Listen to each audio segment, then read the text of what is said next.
परमेश्वर, हम आपका हृदय से धन्यवाद करते हैं क्योंकि आप अद्भुत युक्ति करने वाले, सामर्थ्य के काम करने वाले, हम सब मनुष्यों से प्रेम करने वाले, हमें हमारी दशा से उभार कर अपनी महिमा का कारण बनाने वाले परमेश्वर आपकी महिमा परंपार है और आपकी सामर्थ्य का कोई दूसरा विकल्प ना था, ना है, ना कभी होगा।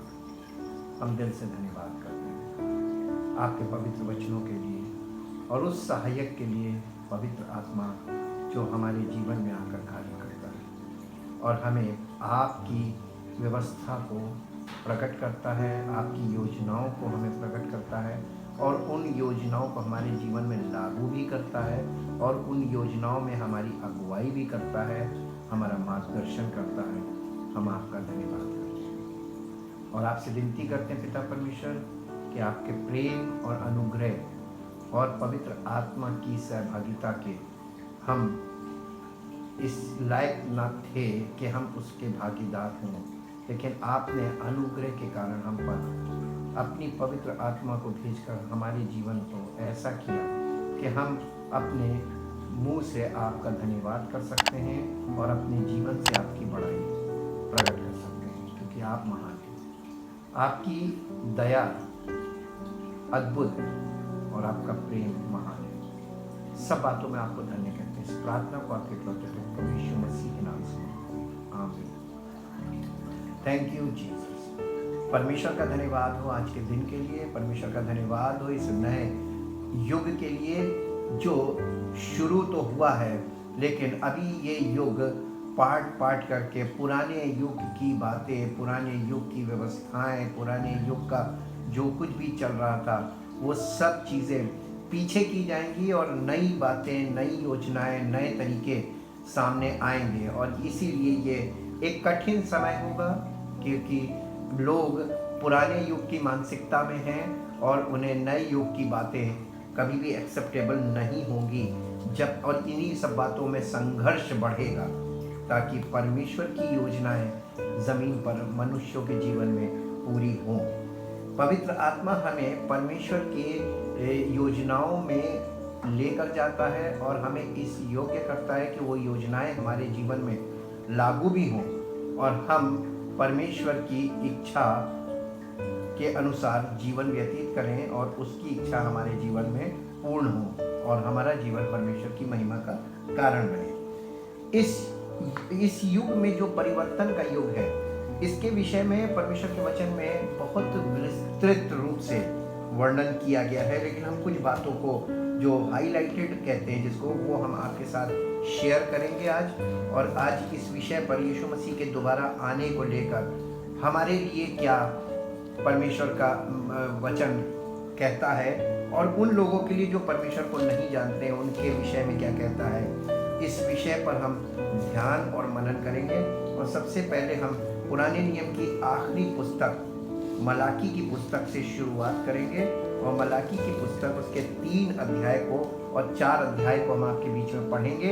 आपको ध्यान से सुनना है और ध्यान देना है सुनकर। यहाँ पर लिखा हुआ है, देखो मैं अपने दूत को भेजता हूँ, वो मार्ग को मेरे आगे सुधारेगा और प्रभु जिसे तुम ढूंढते हो वो अचानक अपने मंदिर में आ जाएगा। अचानक अपने मंदिर में आ जाएगा। हाँ, वाचा का वो दूत जिसे तुम चाहते हो, सुनो वो आता है। सेनाओं के यहोवा का यही वचन है, परंतु उसके आने के दिन को कौन सह सकेगा? और जब वो दिखाई दे तब कौन खड़ा रह सकेगा? ये कठिन प्रश्न है और ये यीशु मसीह के दोबारा आने के विषय में बोल रहा है, क्योंकि वो सोनार की आग और धोबी के साबुन के समान है। वो रूपे का ताने वाला और शुद्ध करने वाला बनेगा और लेवियों को शुद्ध करेगा और उनको सोने रूपे के समान निर्मल करेगा।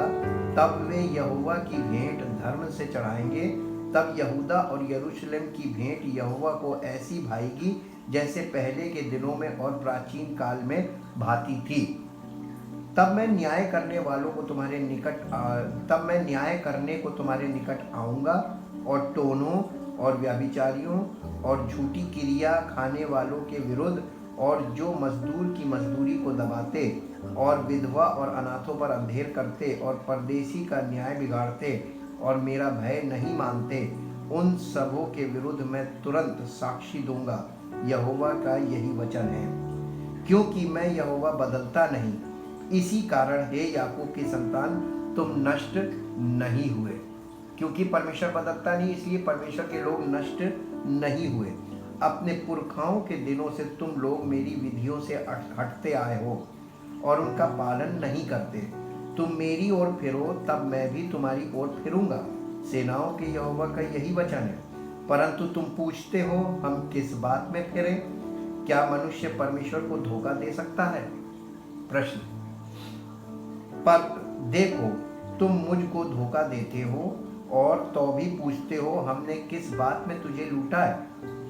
दशमांश और उठाने की भेंटों में तुम पर भारी श्राप पड़ा है, क्योंकि तुम मुझे लूटते हो। वरन सारी जाति ऐसा करती है। सारे दशमांश भंडार में ले आओ कि मेरे भवन में भोजन वस्तु रहे। और सेनाओं का यहोवा ये कहता है कि ऐसा करके मुझे परखो कि मैं आकाश के झरोखे तुम्हारे लिए खोलकर तुम्हारे ऊपर अपरंपार आशीष की वर्षा करता हूँ कि नहीं।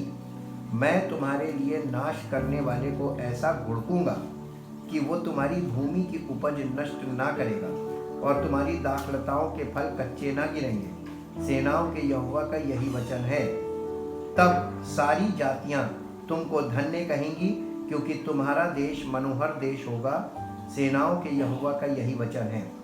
सेना यहोवा ये कहता है, तुमने मेरे विरुद्ध ढिठाई की बातें कही हैं, परंतु तुम पूछते हो, हमने तेरे विरुद्ध क्या कहा है? तुमने कहा है परमेश्वर की परमेश्वर की सेवा करना व्यर्थ है।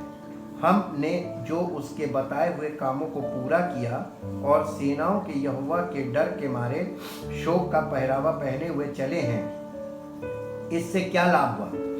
अब से हम अभिमानी लोगों को धन्य कहते हैं, क्योंकि दुराचारी तो सफल बन गए हैं, वरन वे परमेश्वर की परीक्षा करने पर भी बच गए हैं। तब यहोवा का भय मानने वालों ने आपस में बातें की और यहोवा ध्यान धरकर उनकी सुनता था। किनकी? जब परमेश्वर का भय मानने वाले लोग, यानी जो पवित्र आत्मा के चलाए चलने वाले लोग हैं, जब वे आपस में बात करते हैं तो परमेश्वर ध्यान धरकर हमारी बातों को सुनता है। और जो यहोवा का भय मानते और उसके नाम का सम्मान करते थे, उनके स्मरण के निमित्त उसके सामने एक पुस्तक लिखी जाती थी। सेनाओं का यहोवा ये कहता है, जो दिन मैंने ठहराया है उस दिन वे लोग मेरे वरन मेरे निज भाग ठहरेंगे और मैं उनसे ऐसी कोमलता करूंगा जैसी कोई अपने सेवा करने वाले पुत्र से करे। तब तुम फिर कर धर्मी और दुष्ट का भेद, अर्थात जो परमेश्वर की सेवा करता है और जो उसकी सेवा नहीं करता, उन दोनों का भेद पहचान सकोगे। अब इसके बाद चौथा अध्याय है, क्योंकि देखो वो धधकते भट्टे का सा दिन आता है, जब सब अभिमानी और सब दुराचारी लोग अनाज की खूंटी बन जाएंगे और उस आने वाले दिन में वे ऐसे भस्म हो जाएंगे कि उनका पता तक ना रहेगा। सेनाओं के यहोवा का यही वचन है।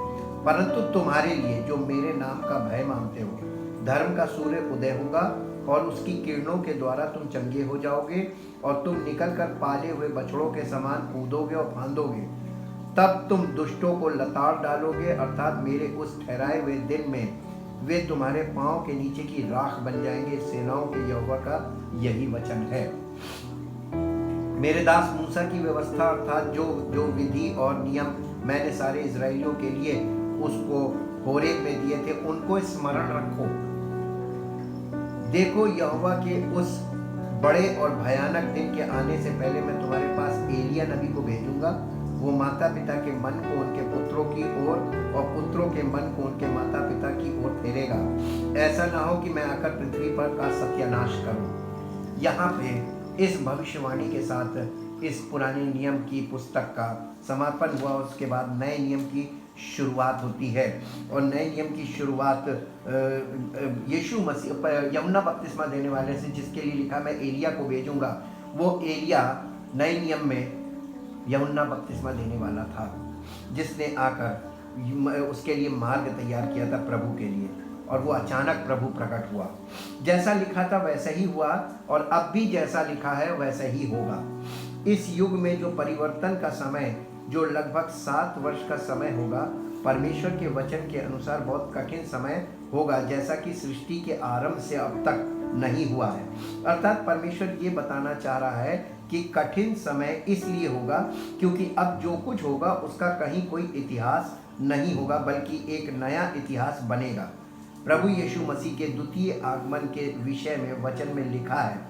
मत्ती रचित सुसमाचार 24 अध्याय 29 पद से देखेंगे। मत्ती रचित सुसमाचार 24 अध्याय के 29 पद से, मनुष्य के पुत्र का पुनरागमन।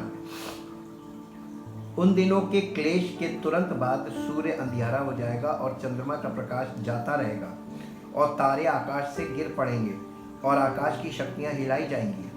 तब मनुष्य के पुत्र का चिन्ह आकाश में दिखाई देगा और तब पृथ्वी के सब कुलों के लोग छाती पीटेंगे और मनुष्य के पुत्र को बड़ी सामर्थ और ऐश्वर्य के साथ आकाश के बादलों पर आते देखेंगे। वो तुरही के बड़े शब्द के साथ अपने दूतों को भेजेगा और वे आकाश के इस छोर से उस छोर तक चारों दिशाओं से उसके चुने हुओं को इकट्ठा करेंगे। तो इसका मतलब यीशु मसीह के आने से पहले वो अपने लोगों को परमेश्वर की पवित्र आत्मा के द्वारा जो लोग चलते हैं उन्हें इकट्ठा करेगा, उन्हें आपस में जोड़ देगा। और इसलिए ये बात जो यहाँ पे लिखी है, इसी को हम मरकुस रचित सुसमाचार में भी देखेंगे। मरकुस रचित सुसमाचार 13 अध्याय उसके 24 पद से, मरकुस रचित सुसमाचार के 13 अध्याय के 24 पद से यहाँ इस प्रकार लिखा हुआ है। उन दिनों में उस क्लेश के बाद तुरंत सूरज अंधेरा हो जाएगा और चांद प्रकाश ना देगा और आकाश से तारागण गिरने लगेंगे और आकाश की शक्तियां हिलाई जाएंगी। तब लोग मनुष्य के पुत्र को बड़ी सामर्थ और महिमा के साथ बादलों में आते देखेंगे। उस समय वो अपने दूतों को भेजकर पृथ्वी के इस छोर से आकाश के उस छोर तक चारों दिशाओं से अपने चुने हुए लोगों को इकट्ठा करेगा। और इसी को हम लूका रचित सुसमाचार उसके 21 अध्याय में देखेंगे। लूका रचित सुसमाचार उसका 21 अध्याय और 21 अध्याय में 21 अध्याय का 25 पद से देखेंगे। सूरज और चांद और तारों में चिन्ह दिखाई देंगे और पृथ्वी पर देश देश के लोगों को संकट होगा। पृथ्वी पर देश देश के लोगों को संकट होगा और सूरज और चांद और तारों में चिन्ह दिखाई देंगे। इस समय खगोल शास्त्री तमाम तरीके के चिन्हों के विषय में चर्चा कर रहे हैं और टीवी पर न्यूज़ में वो सारे चिन्हों का वर्णन हो रहा है। और देश देश के लोगों को संकट होगा क्योंकि वे समुद्र के गरजने और लहरों के कोलाहल से घबरा जाएंगे, इतना डर जाएंगे, सुनामी को झेल के, सुनामी को सुन के इतना घबरा जाएंगे और भय के कारण और संसार पर आने वाली घटनाओं की बाट देखते देखते लोगों के जी में जी ना रहेगा, क्योंकि आकाश की शक्तियां हिलाई जाएंगी। तब वे मनुष्य के पुत्र को सामर्थ और बड़ी महिमा के साथ बादल पर आते देखेंगे। जब ये बातें होने लगे तो सीधे होकर अपने सिर ऊपर उठाना, क्योंकि तुम्हारा छुटकारा निकट होगा। ये इतना स्पष्ट चिन्ह दिए हुए हैं जो आज प्रकट भी होना शुरू हो गए हैं और हम देख रहे हैं। और इसीलिए लिखा है कि जो परमेश्वर के लोग होंगे उनसे लिखा है कि तुम अपने सर सीधे करना आकाश की ओर उठा के और परमेश्वर का धन्यवाद करना, क्योंकि तुम्हारा छुटकारा अब निकट आ गया है। यशायाह नबी की पुस्तक 13 अध्याय के 6 से 11 पद में हम देखेंगे। यशायाह नबी की पुस्तक 13 अध्याय का 6 पद से देखेंगे 11 पद तक। 13 अध्याय 6 पद से 11 पद तक। हाय हाय करो, क्योंकि यहोवा का दिन समीप है, वो सर्वशक्तिमान की ओर से मानो सत्यानाश करने के लिए आता है। इस कारण सबके हाथ ढीले पड़ेंगे और हर एक मनुष्य का हृदय पिघल जाएगा और वे घबरा जाएंगे। उनको पीड़ा और शोक होगा, उनको जच्चा की सी पीड़ाएं उठेंगी। वे चकित होकर एक दूसरे को ताकेंगे, उनके मुंह जल जाएंगे। देखो, यहोवा का दिन रोष और क्रोध और निर्दयता के साथ आता है कि वो पृथ्वी को उजाड़ डाले और पापियों को उसमें से नष्ट करे, क्योंकि आकाश के तारागण और बड़े बड़े नक्षत्र अपना प्रकाश ना देंगे और सूर्य उदय होते ही अंधेरा अंधियारा हो जाएगा और चंद्रमा अपना प्रकाश ना देगा। मैं जगत के लोगों को उनकी बुराई के कारण और दुष्टों को उनके अधर्म का दंड दूंगा। मैं अभिमानियों के अभिमान का नाश करूंगा और उपद्रव करने वालों के घमंड को तोड़ूंगा। और यहाँ पर परमेश्वर अपने आकर सेकंड कमिंग में वो क्या करेगा उसके विषय में वर्णन किया जा रहा है। इसी के साथ हम योएल नबी की पुस्तक में चलेंगे। योएल नबी की पुस्तक जो माइनर प्रॉफिट्स में आती है, योएल नबी की पुस्तक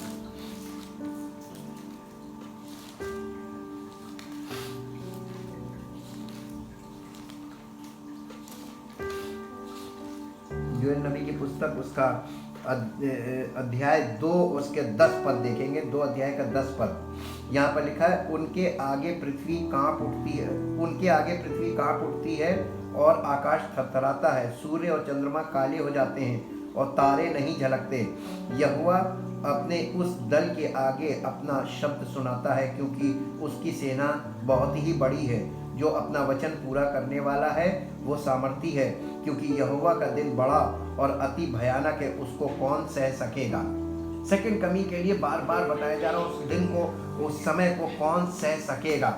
बहुत मुश्किल है। इसके लिए हमें पवित्र आत्मा इसीलिए दिया गया कि हम उस दिन में पवित्र आत्मा की अगुवाई में बच सकते हैं और वो हमें उसमें बचाने का काम करेगा।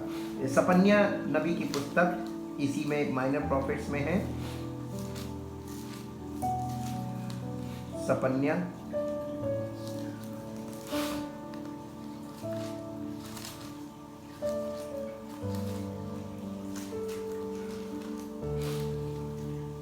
सपन्या नबी की पुस्तक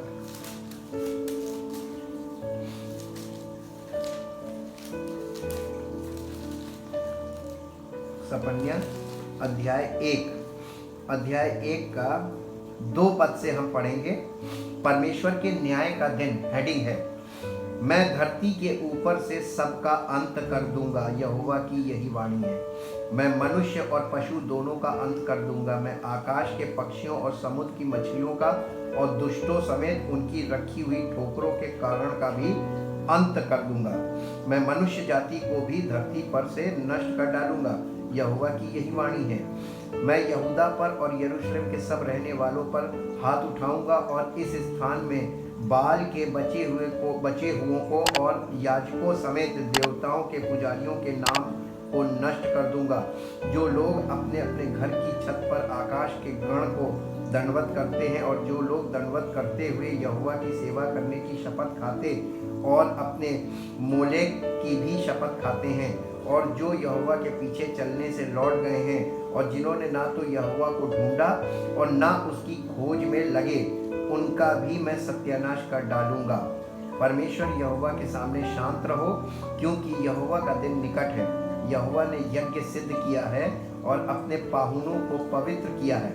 यहोवा के यज्ञ के दिन मैं हाकिमों और राजकुमारों को और जितने परदेश के वस्त्र पहना करते हैं उनको भी दंड दूंगा। उस दिन मैं उन सबों को दंड दूंगा जो ड्योढ़ी को लांघते और अपने स्वामी के घर को उपद्रव और छल से भर देते हैं। ये परमेश्वर का न्याय का दिन है और किस प्रकार वो न्याय करेगा और उसके न्याय का दायरा क्या होगा, अब इसी 2 अध्याय के 14 पद से पढ़ेंगे। यहोवा का भयानक दिन निकट है, वो बहुत वेग से समीप चला आता है। यहोवा के दिन का शब्द सुन पड़ता है, वहाँ वीर दुख के मारे चिल्लाता है। वो रोष का दिन होगा, वो संकट और सकेती का दिन, वो उजाड़ और विनाश का दिन, वो अंधेर और घोर अंधकार का दिन, वो बादल और काली घटा का दिन होगा। वो गढ़वाले नगरों और ऊंचे गुम्मटों के विरुद्ध नरसिंगा फूंकने और ललकारने का दिन होगा। मैं मनुष्यों को संकट में डालूंगा और वे अंधों के समान चलेंगे, क्योंकि उन्होंने यहोवा के विरुद्ध पाप किया है।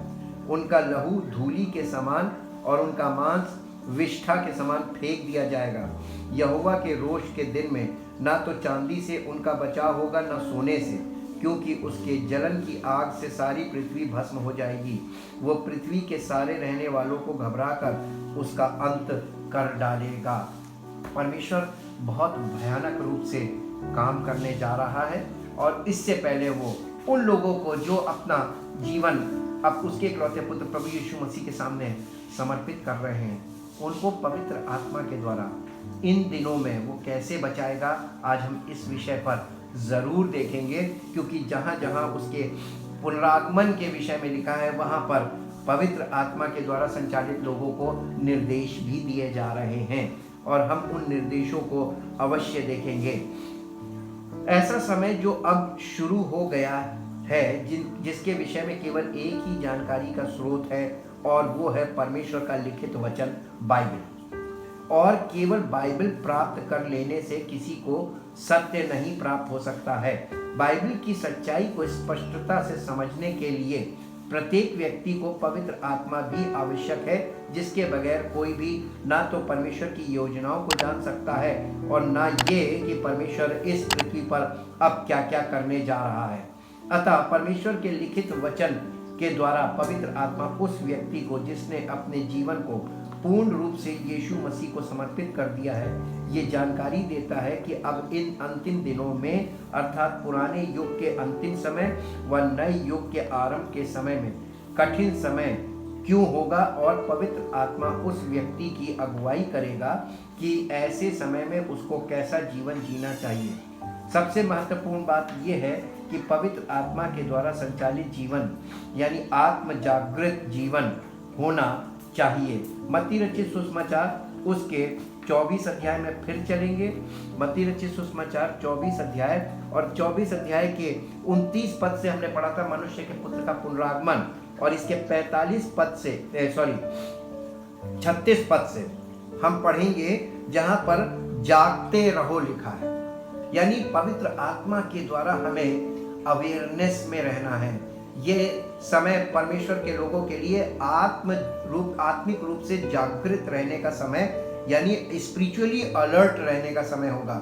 हमें स्पिरिचुअली अलर्ट तब होंगे जब हमारी स्पिरिचुअल लाइफ होगी, तब स्पिरिचुअल अलर्टनेस हमारे अंदर होगी। इसलिए यहाँ पर उन लोगों के लिए क्या लिखा है जो मसीह के लोग होंगे, और इसलिए 36 पद से हम पढ़ेंगे। मत्ती रचित सुसमाचार 24 अध्याय 36 पद। उस दिन और उस घड़ी के विषय में कोई नहीं जानता, न स्वर्ग के दूत न पुत्र, परंतु केवल पिता। जैसे नूह के दिन थे वैसा ही मनुष्य के पुत्र का आना भी होगा। क्योंकि जैसे जल प्रलय से पहले के दिनों में, जिस दिन तक कि नूह जहाज पर न चढ़ा, उस दिन तक लोग खाते पीते थे और उनमें विवाह होते थे, और जब तक जल प्रलय आकर उन सबको बहा न ले गया, तब तक उनको कुछ भी मालूम न पड़ा। वैसे ही मनुष्य के पुत्र का आना भी होगा। उस समय 2 जन खेत में होंगे, एक ले लिया जाएगा और दूसरा छोड़ दिया जाएगा। 2 स्त्रियां चक्की पीसती रहेंगी, एक ले ली जाएगी और दूसरी छोड़ दी जाएगी। इसलिए जागते रहो, क्योंकि तुम नहीं जानते कि तुम्हारा प्रभु किस दिन आएगा। परंतु ये जान लो कि यदि घर का स्वामी जानता होता कि चोर किस पहर आएगा, तो जागता रहता और अपने घर में सेंध लगने ना देता।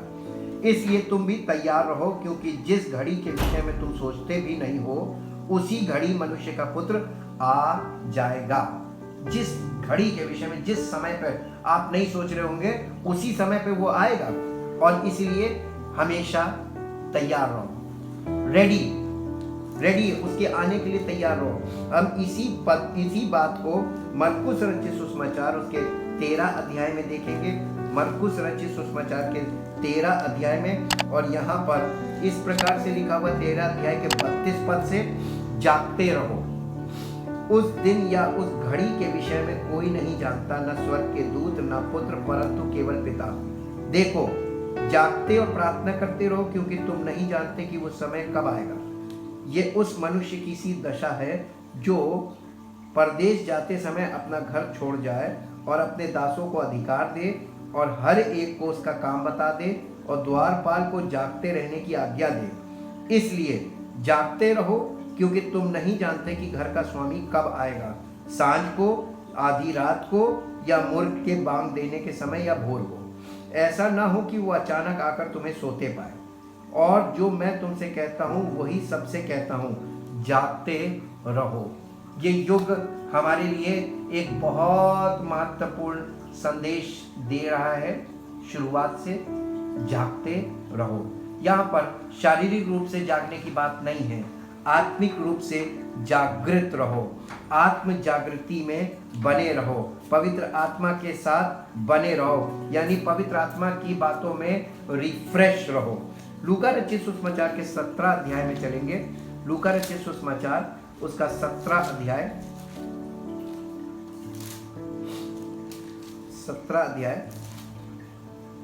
17 अध्याय में हम देखेंगे। लूका रचित सुसमाचार के 17 अध्याय के 26 पद से पढ़ेंगे, 26 पद से 25 पद से पढ़ेंगे। परंतु पहले अवश्य है कि वो बहुत दुख उठाए और इस युग के लोग उसे तुच्छ ठहराएं, प्रभु यीशु मसीह को। जैसा नूह के दिनों में हुआ था वैसा ही मनुष्य के पुत्र के दिनों में भी होगा। जिस मनुष्य के पुत्र के दिनों में भी होगा। जिस दिन तक नूह जहाज पर ना चढ़ा उस दिन तक लोग खाते पीते थे और उनमें विवाह होते थे।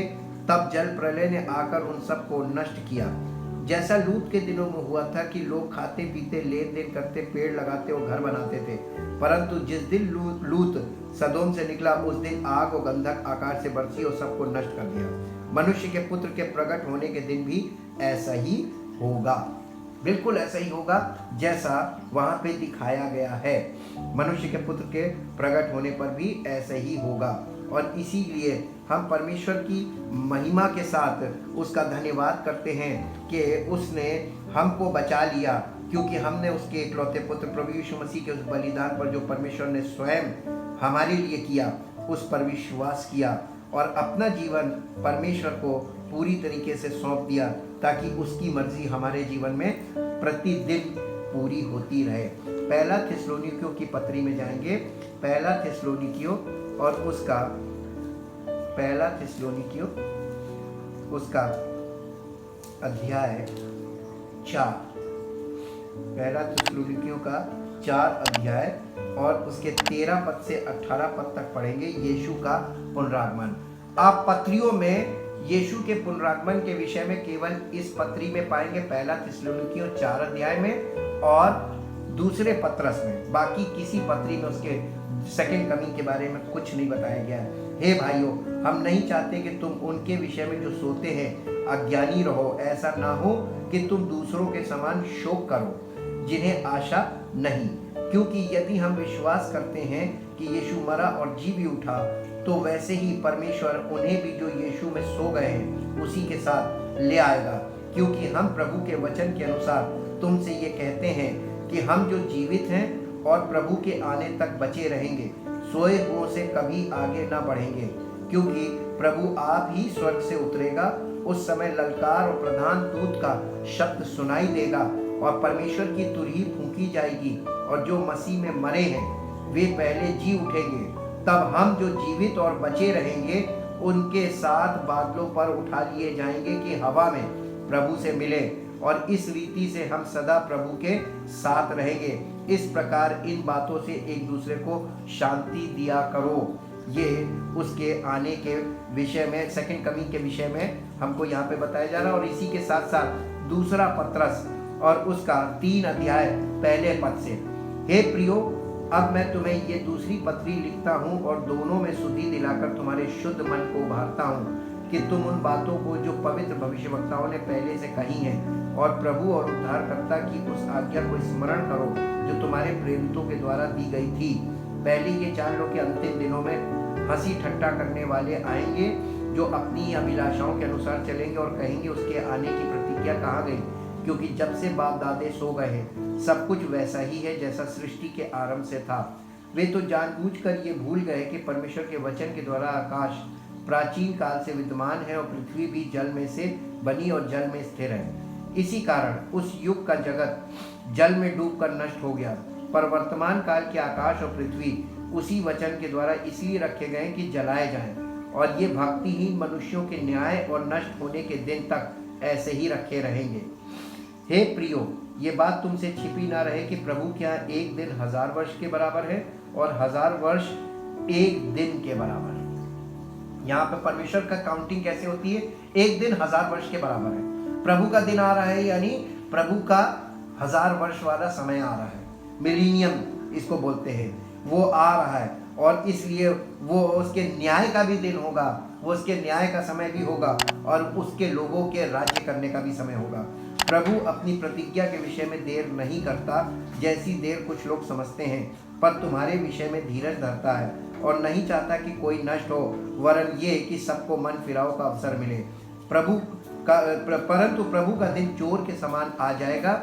उस दिन आकाश बड़ी हड़हड़ाहट के शब्द से जाता रहेगा और तत्व बहुत ही तप्त होकर पिघल जाएंगे और पृथ्वी और उस पर के काम जल जाएंगे। जबकि ये वस्तुएं इस रीति से पिघलने वाली, तो तुम्हें पवित्र चाल चलन और भक्ति में कैसे मनुष्य होना चाहिए और परमेश्वर के उस दिन की बाट किस रीति से जोहना चाहिए और उसके जल्द आने के लिए कैसा यत्न करना चाहिए, जिसके कारण आकाश आग से पिघल जाएंगे और आकाश के गण बहुत ही तप्त होकर गल जाएंगे। पर उसकी प्रतिज्ञा के अनुसार हम एक नए आकाश और नई पृथ्वी की आस देखते हैं, जिनमें धार्मिकता वास करेगी। एक नई पृथ्वी और नया, हमसे वो नए पृथ्वी और नए आकाश की बात कर रहा है, लेकिन जो पुराने लोग हैं, जो पुरानी मानसिकता के लोग हैं, जिनका जीवन नहीं बदला है, वो पुराने को ही बचाने का प्रयास करने में लगे रहेंगे। लेकिन प्रभु हमें नया आकाश और नई पृथ्वी के विषय में बताता है और इसलिए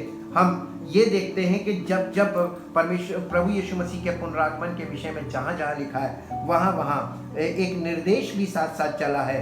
जहाँ जहाँ यीशु मसीह के पुनरागमन के विषय में जानकारी दी गई है, वहाँ वहाँ पुनरागमन के लिए लोगों को जो पवित्र आत्मा के मार्गदर्शन में जीवन व्यतीत करते हैं, कैसे अपने आप को तैयार रखना है कि प्रभु आकर उन्हें ग्रहण कर ले और वे लोग प्रभु के साथ अनंत जीवन में राज्य करने के योग्य हों।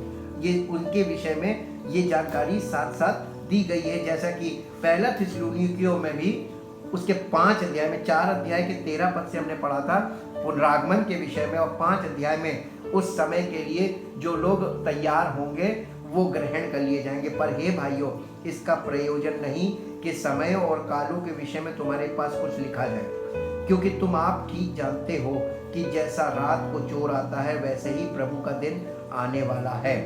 जब लोग कहते होंगे कुशल है और कुछ बहे नहीं, तो उन पर एकाएक विनाश आ पड़ेगा। जिस प्रकार गर्भवती पर पीड़ा, और वे किसी रीति से ना बचेंगे। पर हे भाइयों, तुम तो अंधकार में नहीं हो कि वो दिन तुम पर चोर के समान आ पड़े, क्योंकि तुम सब ज्योति की संतान और दिन की संतान हो।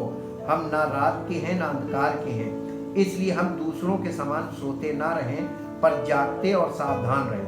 क्योंकि जो सोते हैं वे रात ही को सोते हैं, और जो मतवाले होते हैं वे रात ही को मतवाले होते हैं। पर हम जो दिन के हैं, विश्वास और प्रेम की झिलम पहनकर और उद्धार की आशा का टोप पहनकर सावधान रहें। क्योंकि परमेश्वर ने हमें क्रोध के लिए नहीं, परंतु इसलिए ठहराया है कि हम अपने प्रभु यीशु मसीह के द्वारा उद्धार प्राप्त करें। वो हमारे लिए इस कारण मरा कि हम चाहे जागते हो चाहे सोते हो, सब मिलकर उसी के साथ जिएं। इस कारण एक दूसरे को शांति दो और एक दूसरे की उन्नति का कारण बनो, जैसा कि तुम करते भी हो।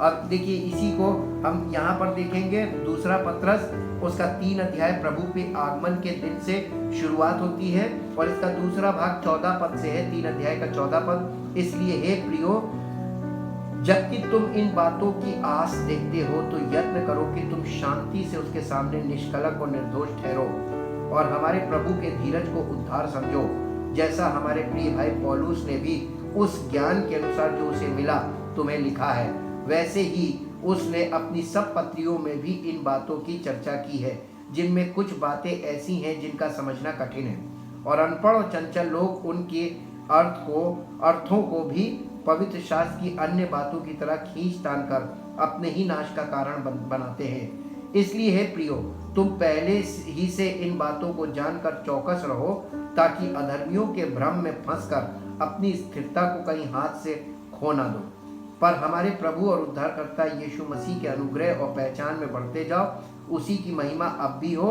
और युगानुयुग होती रहे। आमीन। परमेश्वर अपने वचन पर, अपने वायदों पर अटल रहता है। परमेश्वर कभी भी नहीं पलटता।